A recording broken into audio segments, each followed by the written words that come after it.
بسم الله الرحمن الرحیم. ملګرو، 2 ورځې مخکې پاکستان د اقوام متحده د سلامتي کونسل غړی جوړ شوی دی، ممبر جوړ شوی دی. دغه اقوام متحده سلامتي کونسل چې په انګریزي کې ورته سکیورټي کونسل ویل شي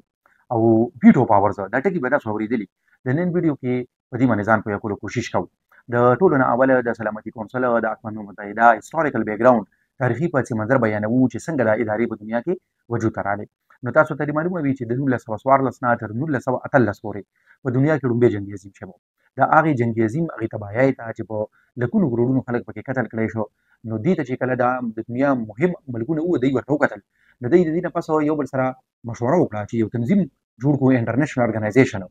نو د لیګ اف نیشنز په نوم باندې دغه تنظیم جوړ کړو او دغه تنظیم مخې ته کار سو چې د دنیا بیا د یو داسې تباکن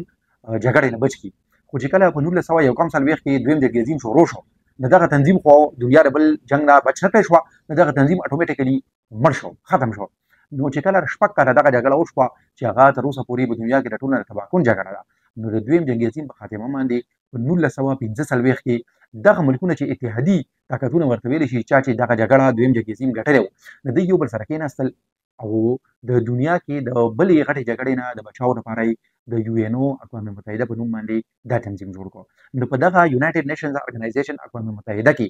دننه د سکیورټي کونسل اداره جوړه کړه او سکیورټي کونسل کې دا فیصله وکړه چې دغه به 15 ممبر ملکونه وي، خو په دې 15 ممبر ملکونو کې به 15 چې دي دا به پرمننت ممبرز وي او لس چې دي دا به نون پرمننت ممبرز وي. اوس دا نون پرمننت ممبرز چې کوم دي دا د 2 کالو لپاره منتخب کیږي. پاکستان هم اوس د نیکسټ 2 ایئرز لپاره منتخب شوی دی او د 1 جنوري نه به د دې د 2 کاله ټایم چې دی نه دا به شروع کیږي. نو اوس چې دا کوم لس نون پرمننت دي دا ریجنل بیسز باندې دي، لکه څنګه چې 3 پکې د ایشیا پیسفیک نه دي، 3 پکې د افریقي نه دي، 2 پکې د لاتینی امریکا نه یا ساوث امریکا چې ورته ویل شي دا غي نه دي، او 2 پکې د ایسټرن یورپ نه دي، 15 پکې د ویسټرن یورپ نه او د ادرز دای ورته لیکلي دي د دې نه دي. نو مطلب دا دی چې د یورپ ریپرزنټیشن پکې ډیر دی. اوس په دې نان پرمننت کې د یورپ ریپرزنټیشن چې ډیر دی دا هم خنه ده په کار خدا و چې ایکوال به د ټولې دنیا. خدا دومره خطرناک خبره نه ده په اکچوال کې چې خطرناک خبره ده نه غدا ده چې د 15 کم پرمننت ممبرز دي دا د ویټو پاورز ویل شي. ویټو په اصل کې مسترد کولو ته ریجیکټ کولو ته ویل شي. نو چې نورې کې اداري لکه به یو ملک دنه چې څنګه پارلیمنت کنه، نو په دې کې چې فیصله کیږي نه په میجارټي بیسز باندې کیږي، خو په سکیورټي کونسل کې عامه فیصله په میجارټي بیسز باندې کیږي. طریقې دا ده، خو د 15 پرمننت ممبر چې کوم دي که په دې کې یو دغه فیصلې خلاف وي، نو د سره دومره طاقت او اختیار شته چې دی په یوازې باندې هغه نور پاتې سوار د چې کوم دي هغه فیصله ریجیکټ کړي، مسترد کړي. دغه د ویټو ویل شي. په دې وجه باندې دی پیسو ته ویټو پاورز ویل شي. ځکه په انټرنیشنل پالیټکس باندې انټرنیشنل ریلیشنز باندې پوهه چې ماهرین دي هغه وایي دنیا د دې 15 وړو ملکونو په موټي کې ده، د دې په د دنیا په سیاست باندې اجاره داری ده او دې 15 وړو ته موږ سپر پاور ویل شو. دغه ملکونه د امریکا را، چین دی، روس دی، برتانیا او فرانس دي. نو په هغه کې موږ وګورئ روس او برتانیا او فرانس دا درې وړه د یورپ نه دي. امریکا پکې د دواړه امریکا بر اعظمي چې دي نه الټا نشو او چاینا چې کوم دنه دا پکې د ایشیا نشو، نو د افریقا نه خو بګ بیا هیڅ نشته. اوس په دنیا کې خو نورم ډیر زیات اهم ملکونه دي، مالدار ملکونه دي او طاقتور ملکونه دي. هغه چې کله اوس خو زمانه هم ډیره بدله شوه، لکه 1915 کله تیر شوی دی داسې ملکونه دي چې هغه اوس طاقت ته راغلي. هغه چې کله دې ته ګوري نه هغه وایي چې دا کار خو ښه نه دی، برابر نه دی. نو په دې وجه باندې G4 یعنی ګروپ اف 4 یو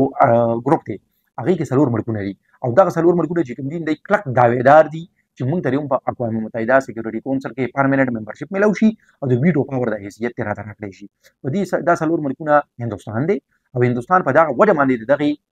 ډیماند کوي، داوا کوي چې موږ د دې اهل یو چې هغه وایي چې موږ د مدایلی اثر د دنیا د ټولو غټ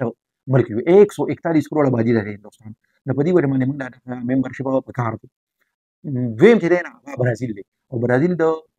ساوث امریکا یا د لیټن امریکا یو طاقتور او ټول اهم ملک دی او آبادي ډیره زیاته ده. نه غوي چې زمونږ بیا حق جوړیږي. دا نور دوه چې دي نه جاپان او جرمني. جاپان او جرمني ولې دي ځکه چې د دنیا دریم غټ معیشت چې دی نه هغه جاپان دی او څلورم غټ معیشت چې دی نه هغه جرمني ده. نه غوي چې مونږ په غټ ملکونه نه یو، خو د خپل دومره سترانګ اکانومي د وجه نه د مونږ په انټرنیشنل پالیټکس یو مهم رول لري. یو بل اسانه خبره ده چې موږ ورته سوچو وګورئ فرانس او برتانیا پرمننت ممبرز دي، ویټو پاورز دي. نو جرمني دا سوچ کوي چې دا فرانس او برتانیا ویټو پاورز دي نو زه د فرانس او د برتانیې اخر په سمه نه کم یم چې ما سره دغه حیثیت نشته دغه سټیټس راته نه دی حاصل نو په دې وجه باندې جرمني او جاپان هم د دغه کلکه غوښتنه کوي خو اوس دا هم اړ کېږي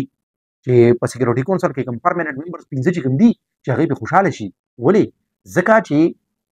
د سکیورټي کونسل چې کوم پاور اند فنکشنز دي نو دا هغه چې څنګه کوم نو به کوم داري چې په اقوام متحده کې به هغه ملک ممبر جوړیږي چې د سکیورټي کونسل 15 واړه ممبر چې کوم دي چې هغه دا ومني نو هغه لکه د 15 واړه چې کوم دي دای مهم دي کنه ځکه کدي یو نوم لري بیا ممبر د شي جوړېږي نو چې جنرال اسمبلی ممبرشپ ولا ورکول شي یو ان ممبرشپ ولا ورکول شي نو به سکیورټي کونسل کې هر یو پرمننت ممبر رضا کول شي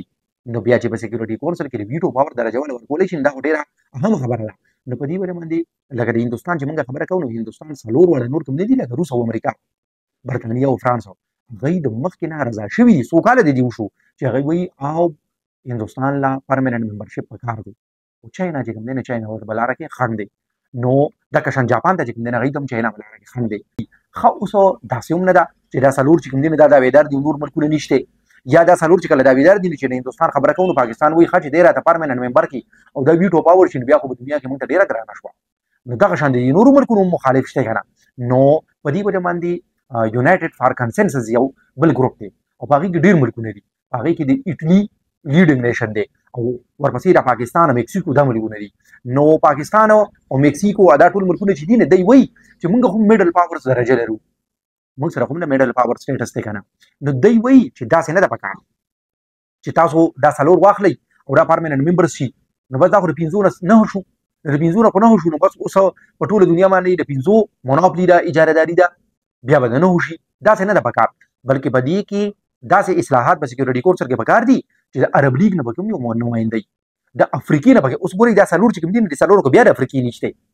نو دوی وایي چې د افریقي نه به خامخا یو پکار دی هغه د مصري هغه ساوث افریقا یا د نایجیریا یو چې یو ملک په افریقي وي دوی داسې وایي چې داسې نه دي پکار بلکې د دې را تعداد لکسي واکول پکار دي نو ویټو پاور چې دی نه اړ دي 500 سره چې په یوازې باندې ریجیکټ کول شي او پرمننت ممبرشپ چې دی نه دا د 500 نه د نه کولو په ځای د 500 شلو ته ورسوي چې ډیر ملکونه پکې راشي نو په دغه وجه باندې دی وایي ایټلی بیا وایي چې لکه سبا کوم شامل شم ځکه چې د یورپ یو اهم ملک میکسیکو هم یو ډیر آبادي لري او پاکستان ته کوم بیا چانس جوړېدلی شي نو په دې وجه باندې دی لکه زیات د دې هغه ایکسپنشن غواړي خا د پاورز او فنکشنز دا خبره چې په مخکې باندې موضوع یو هم تاسو ته وایي چې ممبرشپ یو ملک ته باندې ملويږي چې سکیورټي کونسل ټول ممبرز باغی باندې راځي دویم دا چې ریزولوشنز دی پاس کوي لکه اقوام متحده کې دنه ریزولوشنز قراردادونو پاس کولو والا اداره چې دنه سکیورټي کونسل له او د دې قرارداد بیا ګوره بایندینګ دي لکه مطلب دا چې یو قرارداد پاس کو چې دا یو ملک ودا کار کوي یا دا یو ملک ودا کار نه کوي نو بیا به هغه منل شي او که چېرې هغه نشي منلی نو بیا دوی سره بل هم یو طاقت شته او هغه طاقت د پابندو طاقت دی نو دوی بیا اقوام متحده سوره پیري ته کړي دي چې سکیورټي کونسل په یو ملک باندې پابندۍ لګولي لکه د ایران باندې چې پابندۍ دي دا اقوام متحده په لاره باندې امریکا لګولي او بل یو غټ طاقت دی سره داري کچري یو ملک پابندي هم نه مني نو بیا نو دوی ملټري اپریشنز هم کولی شي او ملټري اپریشنز کړي دي لکه هغه د اقوام متحده یا د سکیورټي کونسل د جوړښت دومره زیات وخت لا نه شوی چې په 1950 کې د کوریا د نارت کوریا او ساوث کوریا په منځ کې جګړه جوړه شوه د سکیورټي کونسل په لاره باندې سمورکونو په دغه جګړه کې حصہ اخیستې وه نو مطلب دا دی چې سکیورټي کونسل پکې پلیئر و او پکې کردار لوبولی و دغه شان مونږ چې د کویت باندې کله عراق حمله وکړه په 1991 کې نو دغه وخت کې سکیورټي کونسل چې د کویت د سکیورټي لپاره ملټري ایکسپیډیشن مهمه د عراق خلاف ویګو او د عراق خلاف هغه کار وشو او عراق بیا مجبور شو چې د کویت نه بهر وځي نو دا لکه کامیابی هم دي چې د سکیورټي کونسل کامیابی شته د سکیورټي کونسل نور کامیابی کوم ذکر کوو هغه کې د پیس کیپینګ میشن سکم دي چې په ډیرو زیاتو ملکونو کې اقوام متحده سکیورټي کونسل خپل پیس کیپینګ میشن لري دي او هغه یلته کې پیس قائم کړی هم دي خو د دې ناکامو ته چې مونږ کله سوچ وکړو د دې د کامیابی د مخې ته بیا غیب شي کامیابی ډیره زیاتې کمی دي او کامیابی ولې کمی دي ځکه چې کله اوس یوکرين د جګړه نو یوکرين جګړه خو روسته